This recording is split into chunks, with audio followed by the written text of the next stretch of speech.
Good day, ladies and gentlemen. My name is Dominic Stoddard, and I'm the Financial Services Ombudsman. I have with me today five individuals from member organizations making up the National Financial Education Committee. I have with me Ms. Nicole Beechan of the Securities and Exchange Commission. I have next to her Natasha Pitié of the Tobago, the Association of Trinidad and Tobago Insurance Companies. I have Ms. Kelly Butte-Seaton from the Bankers Association. I have Ms. Afisha McCain of the Tobago House of Assembly and Ms. Reina Maraj of the Trinidad and Tobago Stock Exchange. We're celebrating Global Money Week. And one of the things we are promoting is financial literacy. Financial literacy is about awareness, attitudes, and behaviors. I'd like to ask Ms. Beechan, what do you think we could do to create greater financial literacy awareness in young people? Yeah. Thanks, Dominic. And yes, I'm representing the Securities and Exchange Commission this morning. In terms of raising awareness among young individuals, I think it starts at home with our parents and also guardians, trying to ensure that children understand at an early age about saving and budgeting for future goals, things that they would like to have. Even saving to buy snacks could be in one way in which they can start and generating that understanding about how to utilize money in a very meaningful way. And as they grow older and transition through to secondary school, they learn a bit more about investing, about entrepreneurship, and utilizing that money wisely in order to make that money work for them. Thank you. Natasha, young people often get a budget. They receive an allowance at the beginning of the week. Some get money daily. And what I've observed is that if you give a child a weekly allowance, somewhere along the line, they think because this is a weekly allowance, I must spend all. And by the end of the week, I have none. And I come for a fresh injection next week. How do you think we could make an appropriate intervention to help them understand? Because you get it weekly doesn't mean you have to use it all up in 1 week. How do we make that? Well, thank you. Good morning. I'm Natasha, and representing ATIC and TTII. I think, just as Nicole said, the behaviors are taught from a young age at home. And I think, as with many behaviors, children mimic what they see in their parents and a lot, or their guardians or the adults around them. And if they hear conversations constantly about, I'm waiting for my next paycheck, because that's a conversation everybody has in the workplace. I mean, we all like, when are we getting paid next? And when they hear those things vocalized in their homes and in their schools, they see that that is a natural cycle of life. We have to break that cycle by starting the conversation about how to apportion money. And there are a lot of resources online to tell you, at least 10% of your money should go towards savings, whatever that is. Parents need to help their children by setting up accounts, and there are great plans through credit unions, through unit trusts, through banks, and teach them about, definitely also saving towards the things that they want, because then they tend to value those better than they would have normally. So the conversation has to change at home and around them for them to see that. And of course, the behaviors have to mirror that as well. Thank you very much.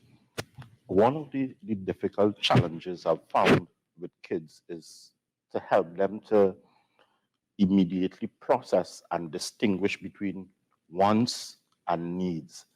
It seems that they have difficulty postponing gratification. How do we, as parents, as adults, as guardians, as elder siblings, help young ones to understand that you can't delay gratification, you can't hold out for something, you can sacrifice financially in order to achieve what you want? Kelly, what do you think? Thanks, Dominic. Kelly, Bankers Association. I think that, and I have to agree with what my colleague said previously. I think that while you can talk to a child about and show them speak to them on the differences between wants and needs, probably show them items in the home, what may be a want, what may be a need, I think that children, they really have to get involved in the process at home. You know, the whole budgeting process, the planning process. Yesterday we had a session with schools and 8 to 10 year olds, and there were some younger kids as well that was in the group, and their understanding from a theoretical perspective of wants, needs, budgeting, finance, this, that, the other, was very, very good. You know, it surprised us how much these children knew. I think many times in the Caribbean, we have, we cuddle our children a lot.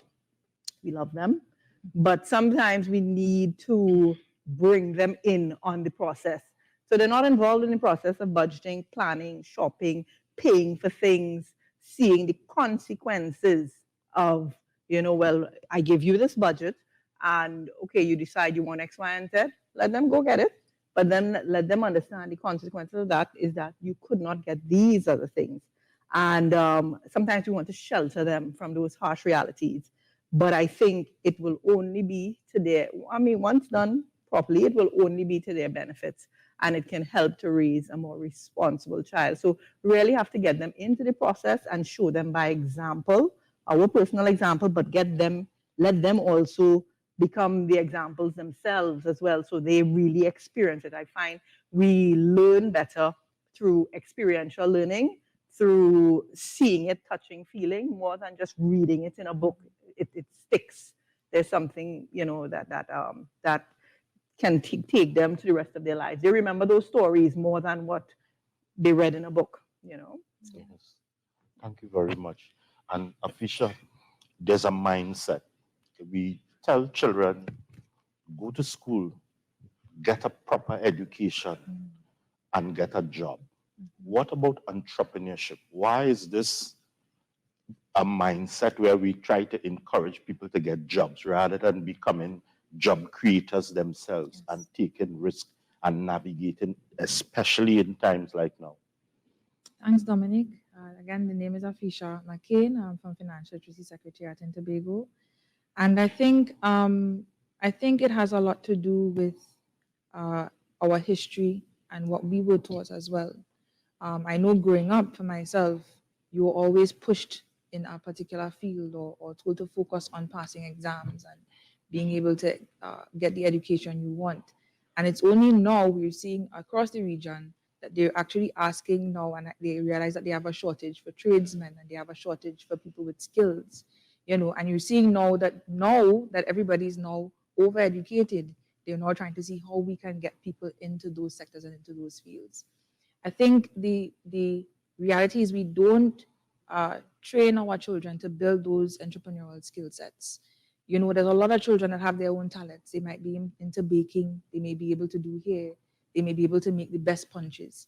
And we don't show them the opportunity, the money-making opportunity there, as well as understanding that those kinds of things, even at a young age, it helps them to build leadership skills and management skills and sends them into that trajectory of how they can create wealth as they grow. So I think as parents, it's important for us to really ensure that our children are well-rounded. Don't encourage them to just stay in this box that they're just secluding themselves only to academia.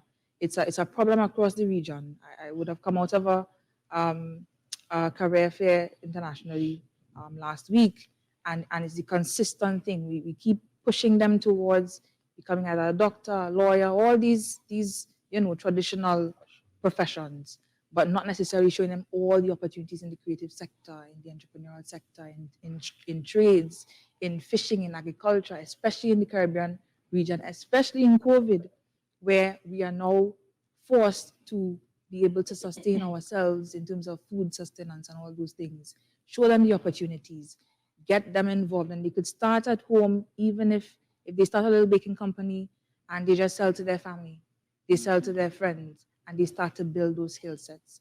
If we create that kind of incubator for them, where we encourage them to build those skill sets, I think as they grow, they will realize that even after studying, they can incorporate that into some kind of business to be able to create other jobs for persons and contribute to that private sector.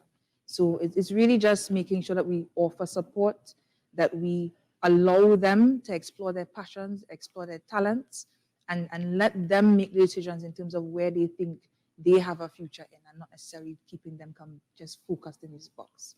Yeah. Thank you very much.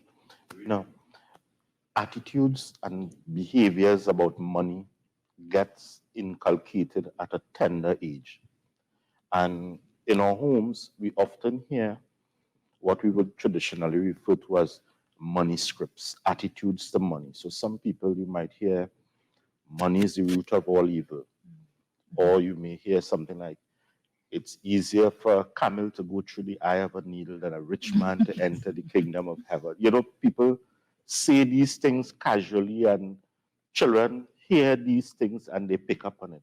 How do we change that kind of attitude, that kind of behavior from thinking that, well, money is supposed to be the root of all evil, or something is wrong with making lots of money and becoming rich? Thank you, Dominic. Raina Murad representing the Trinidad and Tobago Stock Exchange. I think that that mindset has been heard in so many homes generations before me. And I think we're now getting to a point where we are trying to root it out of the homes, because people are getting more and more financially educated. And I think in order to eradicate that mindset from the homes, financial education is what comes in. We have so many resources available to us, the internet. You have YouTube. You have so many websites that you can go on and read and really understand how money works for you. We all need money to survive. We all need money to live. Whether it's $5,000 a month, whether it's $10,000 a month, how you manage your money, you know what works for you. So all the ladies spoke about the point of open discussion and communication within the home. And I think that's critical in order to just get those money chatters, those negative money chatters, I should say, out of the home. Understand how it works for you and how it can work for you.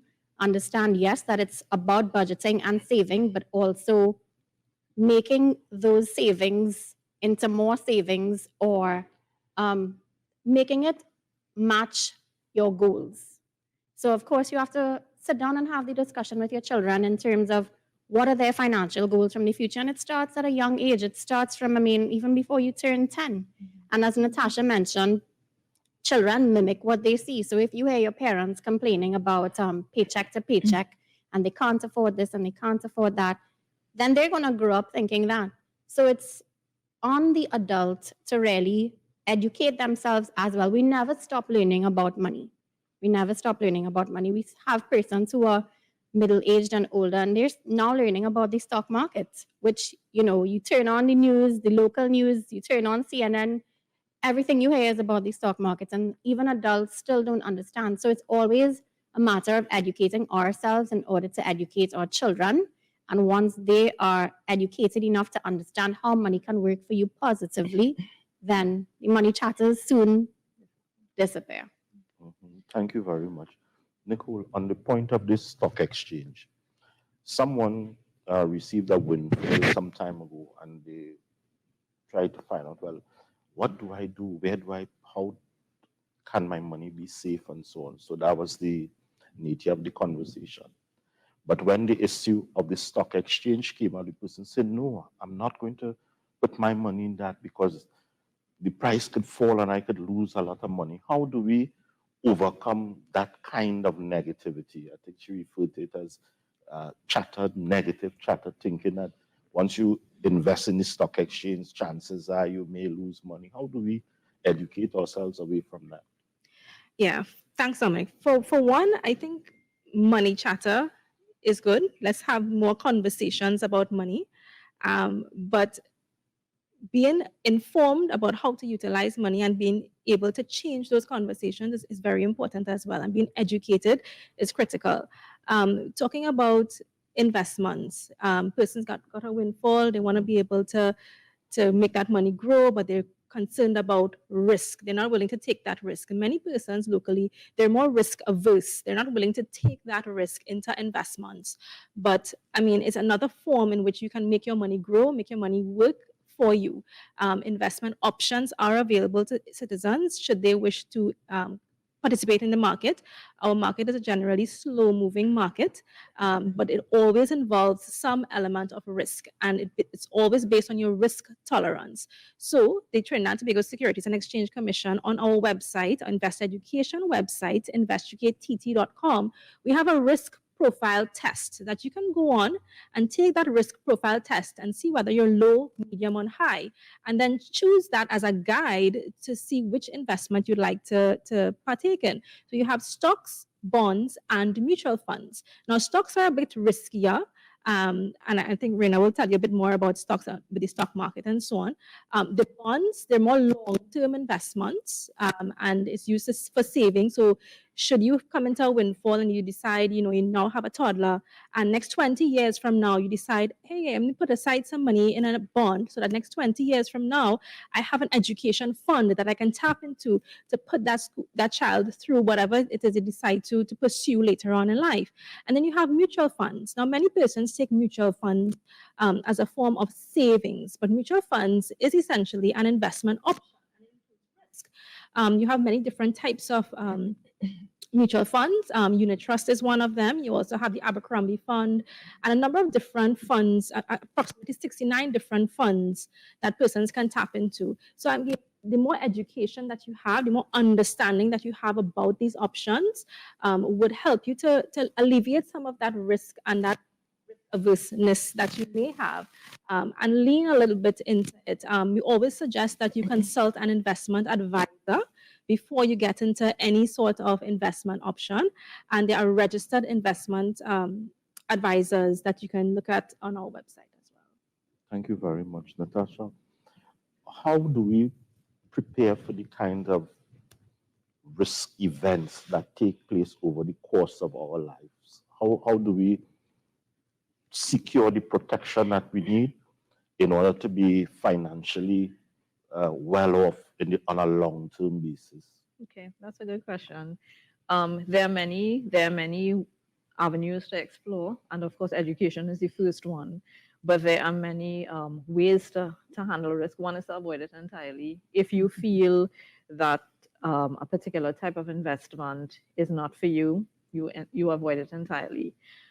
Coming from the insurance industry, though, one of the most popular ways of managing risk is to transfer it. And the most popular avenue for transferring your risk is an insurance company now, or some sort of product an insurer will offer. That I know is not a popular topic in Trinidad and Tobago or in the world. Actually, many people see insurance as a necessary evil. They have to endure for their house or their car and whatnot. But it's so much more than that. And I mean, if you understand the history of it and where it came from, it's actually about helping everyone manage risk. It's so that, yes, there's a possibility we may lose something, but there's also a higher probability that we aren't. But just in case, you have that avenue. And society will not exist as it will if you did not have those options. So if you want to invest in a $500 million project, and of course this is an extreme, but children have to know this sort of thing. If you want to embrace the spirit of entrepreneurship, you have to also know that there are avenues to help you manage that risk. So you can take out an insurance policy for a small premium to cover you for, say, $1 million of exposure, depending on what it is. So it is one of the foundations upon which society is built. It allows persons to take risks. Certain things are not for insurers, like investing in the stock market. That is not the type of risk insurance covers. But basically, if you do explore all of the options that are available to you, and again, insurance is just one manner of risk transfer. One of the other methods is, of course, having a business partner, for example, or someone to share that with you. But again, the root of it all, the foundation of it all starts with education about all of the options that are available out there as a child. And maybe that's what parents should teach children as well. Take a risk.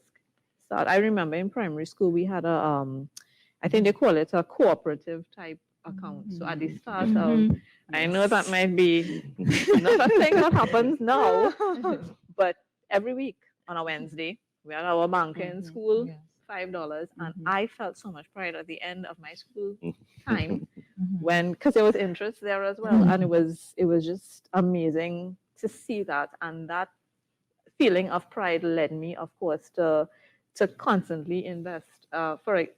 In Form 4, we had the Star Class accounts that came out of Royal Bank as well.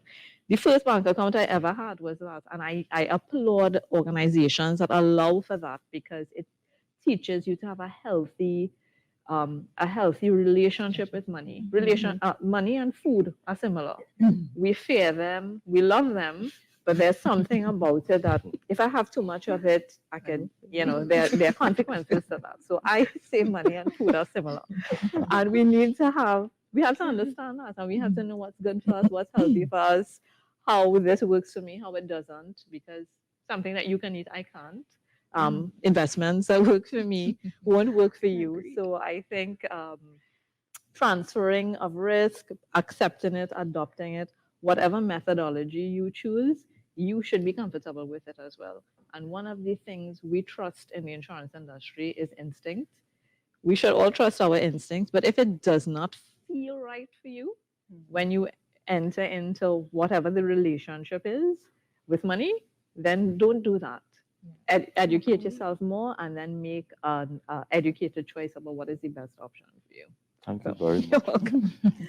And Kelly, a number of different speakers before mentioned about making money work for you.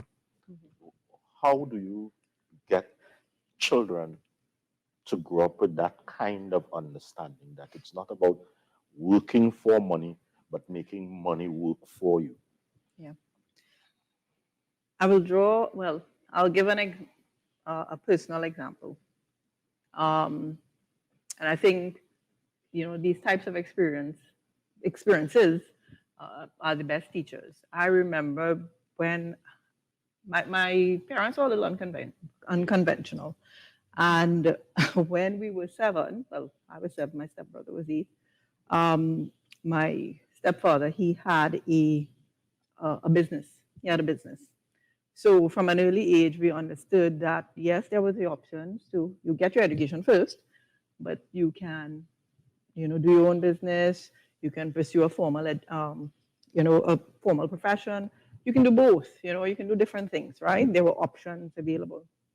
But one of the things he did with us from an early age was that he made us collect every coin, dollar, anything, anywhere. It was really terrible at times. but anytime you found money, once it's nobody else's money, of course, you save that. And at the end of every month, he would take us to the bank and have us deposit this into an account. Additionally, we were also employed by him. So you basically you were part of his staff. So after school, on weekends, holidays, things like that, you worked, and he made it that yes, parents did stuff, but certain things that were priorities. So your school books, your uniform, not your Christmas presents, but things that were important to you to achieve something. He made us pay for that from our earnings. So we grew up from a very early age knowing that you bought your stuff for yourself, basically, and you had to work to get that. So much so that by the time I was finished with my first degree, I was about 22, and I got my first job then, and I needed a vehicle. Part of the agreement with that job was that you had to have a vehicle. And I did not declare that I did not have a vehicle, right? But I had like a month to organize myself. And I remember going to the bank and checking the account because you just had it instilled in you that you try to be self-sufficient and you try to figure out these avenues before you go to parents, right? And I went to the bank. And when I went to the bank at 22, I had enough cash in there to pay for the vehicle, brand new vehicle.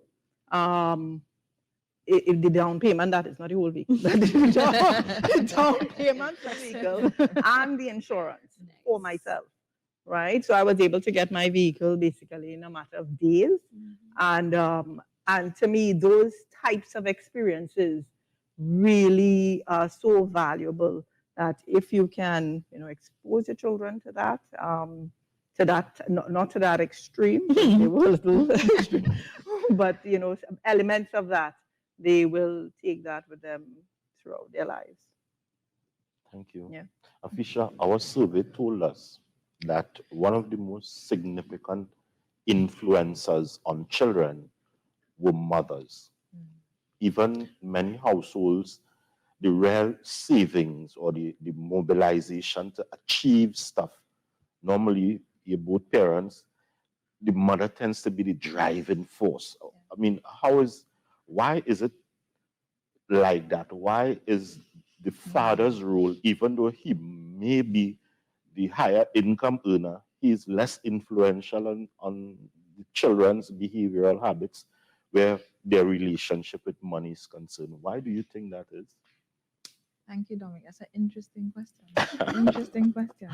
I can agree with that because the same story Kelly would have given.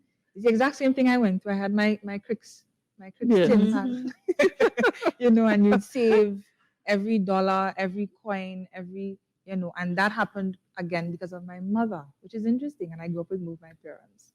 I think it's probably girls from even young, we are almost built with this nurturing quality of taking care of our families. Yeah, and whether it is we pursue professions, we stay at home, we have our businesses, it's still just a quality within us. It's an innate quality within us. And therefore, we are the ones that most times try to instill those values that we know our children will need in adulthood.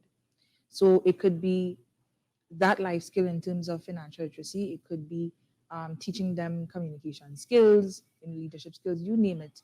We try our best to set them up in such a way that they will have an easier or smoother transition into adulthood.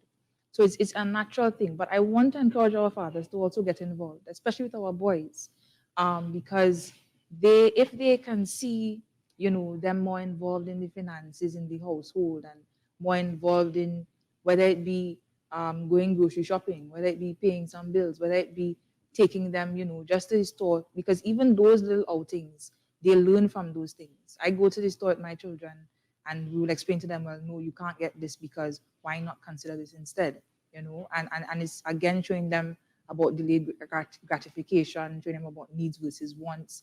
So the more that both parents can have that conversation, that open conversation with their children, the more they can see them involved and get them involved in some of the decision making that happens with finances at home, I think it works out well. But unfortunately, in our culture, I don't know if it's a culture issue, we're culturized in such a way where our women just take the charge of those things. But by all means, there's also a lot of fathers that also do that.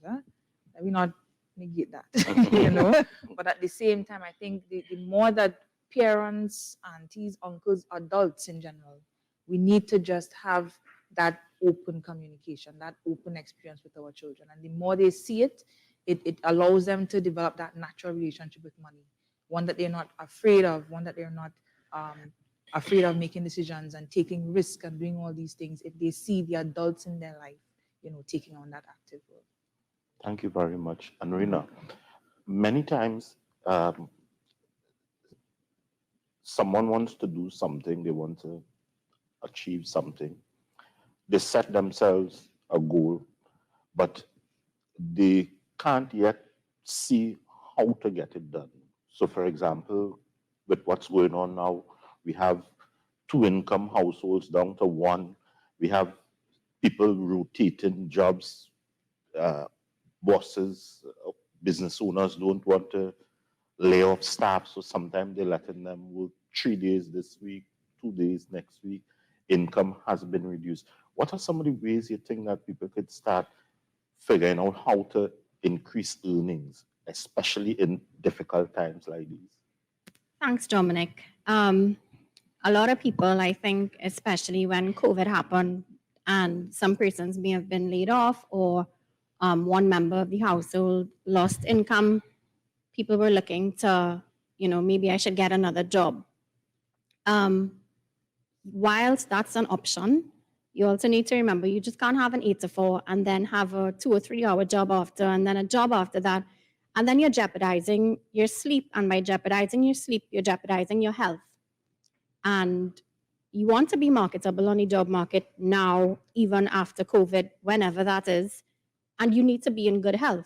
Insurers always, sorry, not insurers, but companies always going to ask you, are you in good health? Send you for a health test to make sure that you can invest in this company and work to the best of your ability.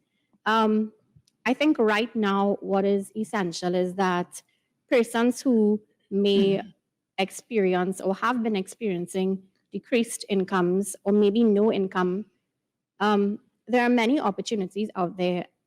And we keep talking about financial education, yes, but there are many opportunities out there to diversify your skill set.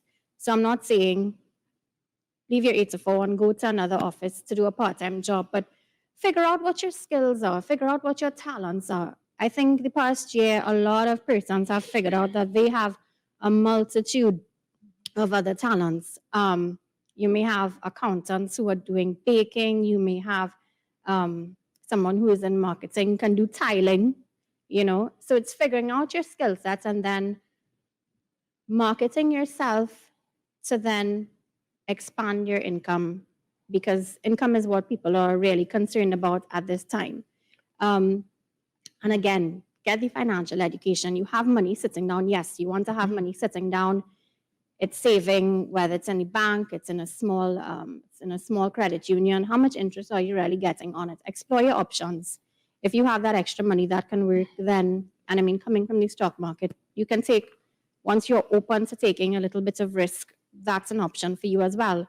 So yes, you have your money sitting down for a rainy day. I mean, and we've been experiencing a lot of rainy days over the past year.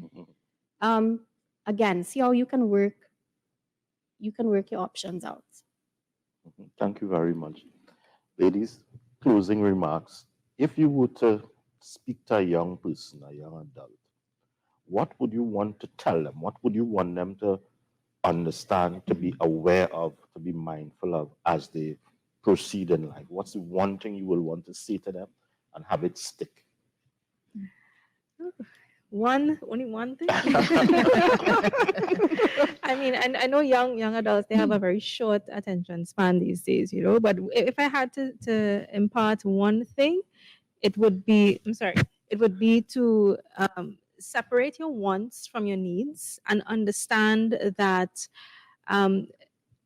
there's a relationship between wanting something and needing something. I mean, Maslow's hierarchy of needs, we go back to that, but just separate your wants from your needs and understand that budgeting is essential to money management. Thank you. What would you want to say to a young person to help engender responsible financial behavior? Dominic, that's a very easy question for me to answer Please. because I preach it to my children. I have the pleasure of having 2 daughters and 2 sons. And the message I give them is the same one. Financial independence is so key to life. I have a special place in my heart for women being self-sufficient, but it's not unique to women anymore. It's for everyone. You don't know, I want to tell them that you don't know what life holds for you. There are so many uncertainties, and this is a beautiful time in our history to see that and to see the opportunities and to see the challenges. And whatever you do in life, let money help you achieve that in whatever way you feel is the most comfortable way for you, by getting an education, but also having a second income. It's important. There are many lessons now that we can impart, but financial independence for men and women, I always tell them, don't let nobody but style on you. You should be able to pay your own bills. You should be able to take care of yourself. It was one of the driving forces for me in life. My ambition was never to be a CEO or anything like that, My ambition was to be sure to, no matter what happened, that I could take care of my children and my family and give them the kind of life I wanted for them. It was a simple thing, but it drove my passion for financial independence. And it's the thing I preach to them constantly. I talk to women about it. I talk to anybody who would listen about how important that is to them. So that is the message I want for every child and every adult to take.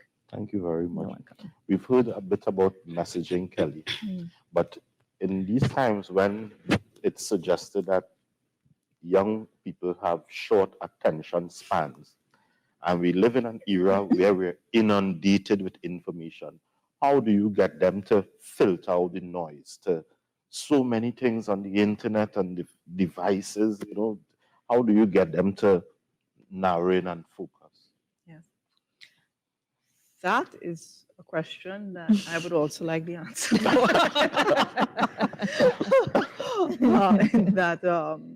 I mean, I have very young kids, so 3. So I know the short attention span issues that they have, especially now with online learning. However, I think it is important that the messaging be structured in a manner in which they will understand, and also not just messaging being structured via words, but also things be crafted that can, in a way that it can connect with them. A lot of these younger folks, they have, it's such a microwave type of, culture system. So everything is in snippets when you're sending. There's even rules for WhatsApp messages and all these kind of things. You have to keep it crisp. And I think we have to learn their language and learn their communication styles. And there's apps and there are games and there are all these different things that can become really interesting and pull them into that environment. I think one of the saddest things for me is to see a youth wasted in terms of their life.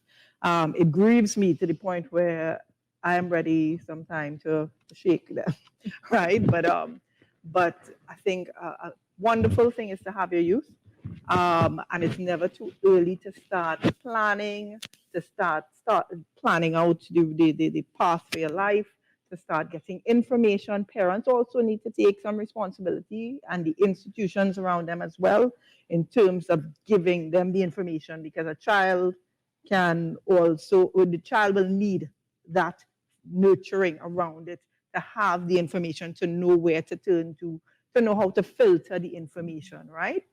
So they need that guiding. So it's a whole system that needs to come together, and really just guide them properly. But I think once they have that foundation, once the messaging and the forum is right, that they can understand, that they can experiment with it, that they can, have incubators, manipulate it, get involved and be excited about it, and have that sense of community around them to support them, then we can change our future. We can change the environment within which we live. And we need that kind of help right now, because you see where things are going. Afisha, as a child, I would have heard, do as I say, but not as I do. However, behaviors are the things that young people learn more from, not what you tell them, but what they actually see you doing.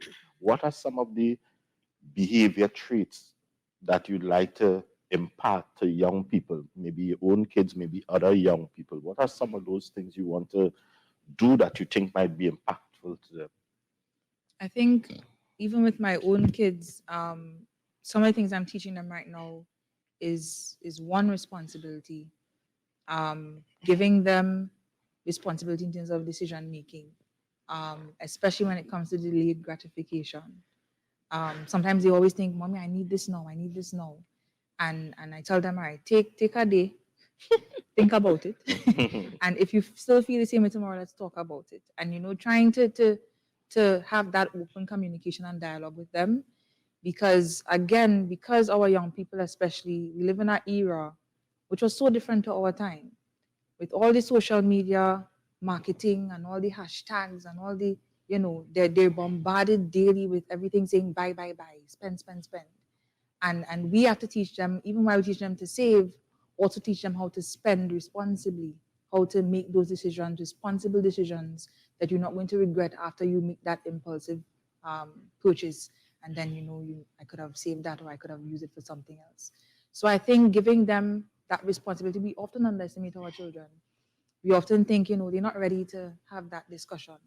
But when it comes to even allowances, it could be, as a parent, you could simply implement, if you keep your chores up, you will get this amount. Let them understand the importance of working towards those things so they could value the money more. And once they know that they're spending their money, you'll be surprised how cheap they get. They don't want to spend their own money. They were willingly ready to spend parents' money, but not their own. And it's those little things that kind of create the open pathway for them in adulthood, especially when they go off to university and they now have to start to manage their own monies and allowances. And so don't keep them, like I think Kelly said earlier, we try to keep them protected and safe from the conversation. But the more we can be open and transparent with them, the more we can give them their own little responsibilities as young as they are. Mine are only 6 and 8, but as young as they are, they ask me certain things and I use it as a learning opportunity, a teaching moment for them. If we keep that kind of relationship and have the support systems in place and that kind of thing, I think we're able to, and also on what you said about don't do as yeah. If we start as parents take responsibility for ourselves as well, if they see us acting and behaving a certain way, they're more likely to replicate that and they're more likely to pick up on that. So it's an entire system. And the more we work together as a community to instill those values and those practices in them, I think the better off they are to really navigate everything that comes with adulting. Because adulting is no joke. You ask anybody, adulting is no joke. And if we don't set that foundation for them, we're really leaving them up, to all the elements out there. So the more we can support them, I think it's the better it is. Thank you very much. And my final question to Rena. People have this fear of the risk associated with the stock exchange. How do we change that investor culture, that risk averseness? What are some of the things that we might be able to encourage, even for young people, so that they will not grow up with these unfounded fears that you will lose money or, that kind of, that they understand? How do we change that culture? Thanks, Dominic, for that question. And I know one of the panelists here would have mentioned that the Caribbean and Trinidad in particular has a very risk-averse culture. We're more risk-averse than Jamaica. Jamaica is more risk-tolerant, for example. Changing that culture, it's really a mindset thing. And also, to become educated, that's going to help you change the culture. But more importantly, it's all about figuring out your financial goals. What are you really in this for? What are your short-term financial goals? What are your medium-term financial goals? What are your long-term financial goals? And then by figuring out those goals, you'd be able to then decide if the stock market is a risk that you want to take. Every investment is a risk. The stock market is a risk. It's a volatile environment. Demand and supply is always up in the air, and that determines the price of shares.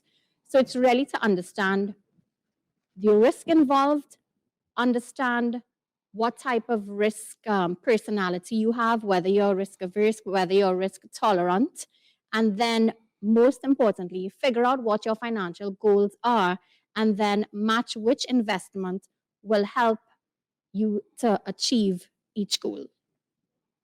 Thank you very Thank much, you. Ms. Maraj. I'd like to say thank you very much to the panelists. Thank you, Mrs. Maraj from the Stock Exchange. I want to thank the THA for always supporting our Global Money Week initiative. Thank you very much, Kelly, a trooper always. Thank you very much to the Association of Trinidad and Tobago Insurance Companies. Thank you to the Securities and Exchange Commission. Thank you very much, ladies, for celebrating Global Money Week with us. Very you, welcome. Dominic. Thank you for the invitation.